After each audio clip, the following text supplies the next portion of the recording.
Good afternoon. Secretary General, as you know, has just come back to New York. He will make a statement and then we'll take 2 questions. Sir? As you know, I have cut short an overseas visit, including a very important summit of African leaders to rush back to UN headquarters. Our world is facing the biggest global peace and security crisis in recent years, certainly in my tenure as Secretary General. We face a moment that I sincerely hope would not come. I'm deeply troubled by the latest developments regarding Ukraine, including reports of increased ceasefire violations across the contact line and the real risk of further escalation on the ground. And I am especially concerned for the safety and well-being of all those who have already suffered from so much death, destruction, and displacement. Let me be clear. The decision of the Russian Federation to recognize the so-called independence of certain areas of Donetsk and Luhansk regions is a violation of the territorial integrity and sovereignty of Ukraine. Such a unilateral measure conflicts directly with the principles of the Charter of the United Nations and is inconsistent with the so-called Friendly Relations Declaration of the General Assembly, which the International Court of Justice has repeatedly cited as representing international law. It is also a death blow to the Minsk agreements endorsed by the Security Council. The principles of the UN Charter are not an à la carte menu. They cannot be applied selectively. Member states have accepted them all, and they must apply them all. I'm also concerned about the perversion of the concept of peacekeeping. I'm proud of the achievements of UN peacekeeping operations in which so many blue helmets have sacrificed their lives to protect civilians.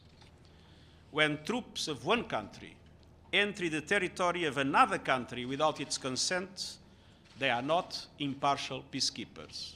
They are not peacekeepers at all. The United Nations, in line with the relevant Security Council and General Assembly resolutions, stands fully behind the sovereignty, political independence and territorial integrity of Ukraine within its international recognized borders. We are continuing to support the people of Ukraine through our humanitarian operations and human rights efforts.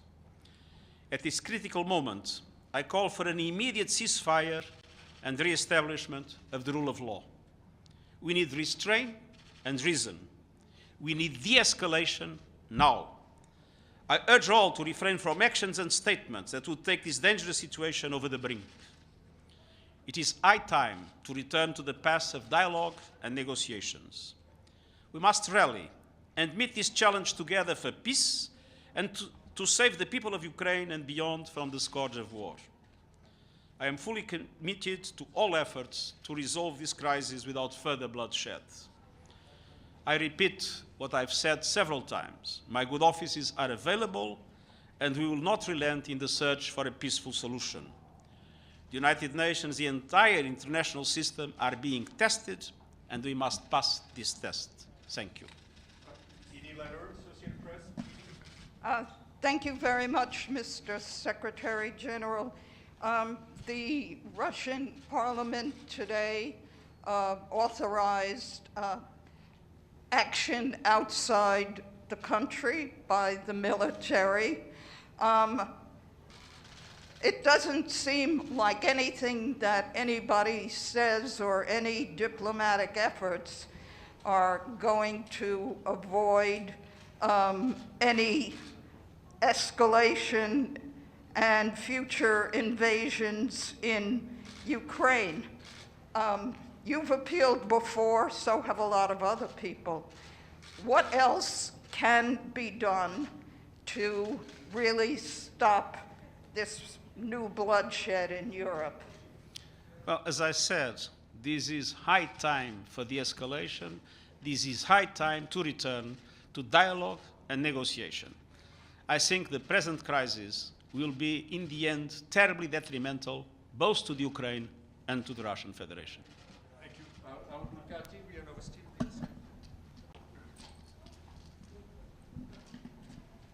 Thank you very much, Mr. Secretary General. Russian president stated that the actions that Kiev is conducting against Donetsk and Lugansk are literally genocide. Do you share this assessment? And the second question, please. Some former Ukrainian officials were mentioning the possibility of UN peacekeeping mission deploying to the area. What do you make of that? Thank you. Well, genocide is a crime that is clearly defined and whose application must be done in line with international law. I do not think it is the case. The second question was? Peacekeepers in Ukraine. Yes, it is true. There was a moment in which Ukraine has asked for a UN peacekeeping force in the regions of Donetsk and Luhansk. At the time, the Russian Federation accepted the idea of a peacekeeping force, but limited to the protection of OSCE monitors. And there was no agreement in the Security Council trying to make the two positions coincide, and for that reason it was never possible to approve in the Security Council a peacekeeping mission. Thank you very much. Thank you. Thank you very much. All the best.